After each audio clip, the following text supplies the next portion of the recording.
Hello everyone, welcome back to my channel. I hope कि आप लोग अच्छे होंगे, स्वस्थ होंगे, मस्त होंगे और आप लोग की पढ़ाई अच्छी चल रही होगी। तो तैयारी अच्छे से करते रहिए। एसएससी जीडी का एग्ज़ाम जो है बहुत ही नज़दीक है। अगले महीने से शुरू है जो है, तो इसलिए उसमें ज़्यादा टाइम नहीं बचा है। जितना हो सके आप लोग रिवीजन करिए। और जीके जीएस के लिए जो है स्टैटिक जीके जो है बहुत ही इम्पॉर्टेंट टॉपिक है। उससे कम 6 से 7 क्वेश्चन पूछे जाते हैं हर बार। 6 से 7 क्वेश्चन, 8 क्वेश्चन पूछे जाते हैं। तो उसमें स्टैटिक जीके पार्ट जो है वो बहुत ही बड़ा पार्ट है। तो उसमें सारी चीज़ें नहीं पढ़ना होता है हम लोग को। लेकिन ये चीज़ें सभी लोगों को पता नहीं होता है कि कौन से टॉपिक इम्पॉर्टेंट है, ज़्यादा इम्पॉर्टेंट टॉपिक कौन सा पढ़ना है या कौन सा छोड़ना है।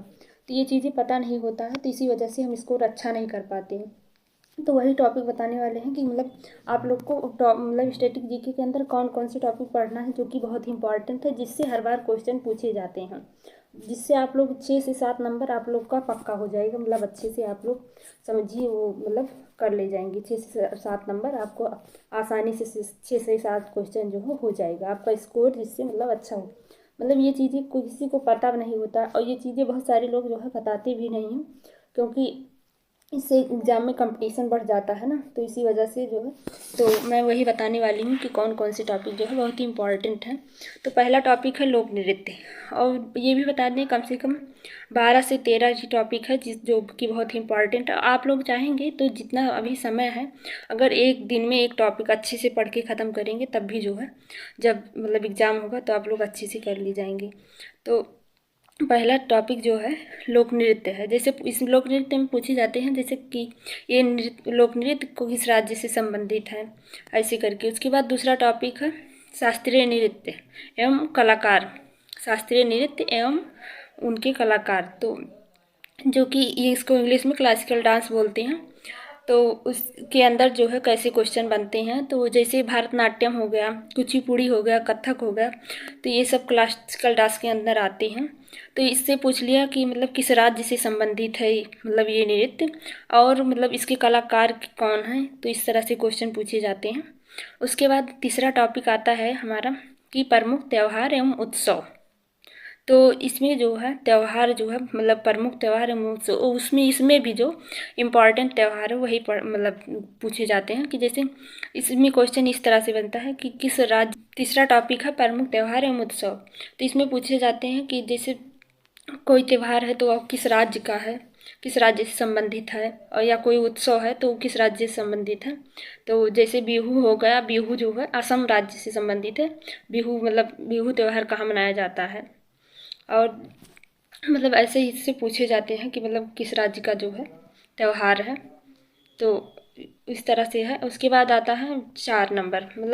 4 नंबर जो है, 4 नंबर वाद्य यंत्र एवं उससे संबंधित कलाकार। तो वाद्य यंत्र में जैसे तबला हो गया, शहनाई हो गया, ये सब आते हैं। तो इसमें जैसे, और कलाकार में हो गया जैसे अल्लाह रखा खां हैं, उसके बाद जाकिर हुसैन हैं, पंडित रवि शंकर हैं। तो इस तरह से जो है पूछे जाते हैं कि जैसे तबला हो गया, कलाकार के बारे में पूछे जाते हैं। इसके जैसे वायलिन, मृदंगम, इससे क्वेश्चन बनते हैं। उसके बाद जो है टॉपिक नंबर 5। 5 नंबर टॉपिक में प्रमुख लोक कलाएं। जैसे कि आपने पढ़ा हो गया अल्पना हो गया, कल जो है कलाएं पूछी जाती हैं। अल्पना, चिकनकारी, और एक होता है चौक पूर्णा। चौक पूर्णा, तो ये सब चीज़ें के बारे में पूछा जाता है। उसके बाद महत्वपूर्ण दिवस आता है। 6वां टॉपिक हमारा जो है महत्वपूर्ण दिवस है। तो महत्वपूर्ण दिवस में क्या चीज़ें पूछी जाती हैं, जैसे पर्यावरण दिवस पूछ लिया, मानवाधिकार पूछा जाता है, मानवाधिकार दिवस कब मनाया जाता है, और जो है तो ये सब सारी चीज़ें होती हैं। और ये भी जान लीजिए जो इम्पॉर्टेंट त्यौहार हैं उनके जो है थीम आप लोग ज़रूर पढ़ लीजिएगा, थीम भी पूछी जाती है। और पृथ्वी दिवस हो गया, तो पृथ्वी दिवस 22 अप्रैल को मनाई जाती है, आप लोग को पता ही होगा। तो ऐसे ऐसे उनके जो ये फेमस त्यौहार है, पर्यावरण दिवस, मानवाधिकार दिवस, पृथ्वी दिवस, तो इनके थीम भी आप लोग को याद करनी है। तो उसके बाद आता है 7वां टॉपिक। 7 नंबर जो है प्रमुख पुस्तकें एवं लेखक। तो प्रमुख पुस्तकें में जैसे होगा किरण देसाई की पुस्तक हो गया, रस्किन बॉन्ड हो गया की पुस्तक हो गया।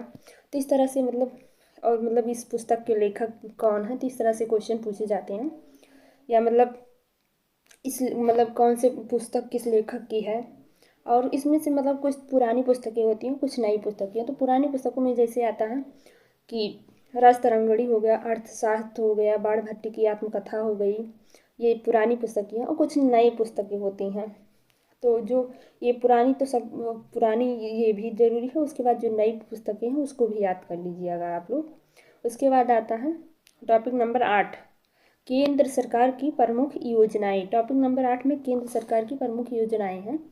तो प्रमुख योजनाएं मतलब कहाँ कब से कब तक आप लोग को पढ़, तो समझिए 2014 से 2024 तक आप लोग को एकदम जितना भी मतलब योजनाएं हैं वो आप लोग को अच्छे से जो है कहीं मतलब लिस्ट उसकी बना लीजिए और अच्छे से लिख लीजिए जो है कि मतलब किस वर्ष मतलब चलाई गई थी, क्या का मतलब किस लिए चलाई गई थी। तो ये सारी चीज़ें जो है मतलब ये जान लीजिए कि जब से जो है हमारे नरेंद्र मोदी जी जो है पीएम जो है प्रधानमंत्री जो है बने हैं, तब से जो है आप लोग तब से लेकर आज तक जो है अब तक याद करनी है आप लोग को जो है प्रमुख योजनाएं। उसके बाद जो है इसके बाद आती है 9वां नंबर, मतलब 9 नंबर में मतलब टॉपिक। तो 9 नंबर में जो है स्पोर्ट आता है। तो स्पोर्ट में मतलब क्या क्या चीज़ें पढ़नी है। तो स्पोर्ट में आप लोग जान लीजिए कि ओलंपिक हो गया, क्रिकेट हो गई, हॉकी हो गया। तो ये सब चीज़ों में कि मतलब कि कौन कौन से देश खेले थे, किस मतलब देश मतलब हारा था, कौन जीता था, और मतलब किस जो है मतलब जैसे क्रिकेट में होगा कौन सा वर्ल्ड कप जो है कप मतलब किसने जीता था, कितने मतलब कौन कौन से खिलाड़ी कैसे मतलब जो है ये सब चीज़ें आप लोग को उसमें याद करना है। और उसके बाद 10 नंबर आता है प्रमुख राजधानी, मतलब प्रमुख देशों की राजधानी एवं मुद्रा। तो जैसे मतलब कुछ इम्पॉर्टेंट है, तो जितना मतलब इंडिया के पड़ोसी देश हैं मतलब पड़ोसी देश उनकी जो है राजधानी मुद्रा तो बहुत ही मतलब इम्पॉर्टेंट है याद करना, और उनकी मुद्रा भी याद करना है। और जो स्पोर्ट का टॉपिक मैंने बताया है वो बहुत ही इम्पॉर्टेंट है। तीन मतलब उसमें 3 चीज़ बताई है मैंने, ओलंपिक, क्रिकेट, हॉकी। तो ये लोग जो ये चीज़ मतलब तीनों चीज़ आप जो है ज़रूर पढ़ के जाइएगा। उसके बाद आता है जो है 10 नंबर प्रमुख देश और उनकी राजधानी एवं मुद्रा याद करनी है आप लोग को। तो इसमें जो है पड़ोसी देश के हो गए, मतलब पड़ोसी देश जो है इंडिया के वो चीज़ें याद करनी है, मतलब जो देश है उनकी राजधानी और मुद्रा। और यूरोप के कुछ इंपॉर्टेंट देश एवं मुद्रा है वो आप लोग को याद कर लेनी है अच्छे से। उसके बाद आता है 11 नंबर। तो प्रमुख 11 नंबर में जो है प्रमुख अंतर्राष्ट्रीय मुख्यालय, मतलब प्रमुख अंतर्राष्ट्रीय संगठन एवं उनके मुख्यालय और उनके मतलब स्थापना और वर्ष, ये चीज़ें याद करनी है आप लोग को। तो जैसे मुख्यालय में जैसे क्या चीज़ें हैं, जैसे यूनेस्को हो गया, डब्ल्यूएचओ हो गया, तो ये सब सारी चीज़ें, सार्क हो गया, आसियान हो गया, ब्रिक्स हो गया। तो इन सब की स्थापना कब हुई थी, तो ये सब चीज़ें हैं। तो जैसे सार्क हो गया तो इसमें कौन कौन से देश शामिल हैं, और इस इंडिया किस में शामिल है किस में नहीं है, तो और कब स्थापना हुई थी, तो और कितने देश शामिल होते हैं, ये सब। और उसके बाद आता है जो है तो जो सार्क आसियन होगा, आसियान, ब्रिक्स, ये सब चीज़ें हैं। तो मतलब इसमें कौन कौन से देश शामिल हैं और इनकी स्थापना कब हुई थी, इंडिया किस में शामिल है किस में नहीं शामिल है, तो ये सब चीज़ें जो है आप लोग को अच्छे से याद कर लेनी।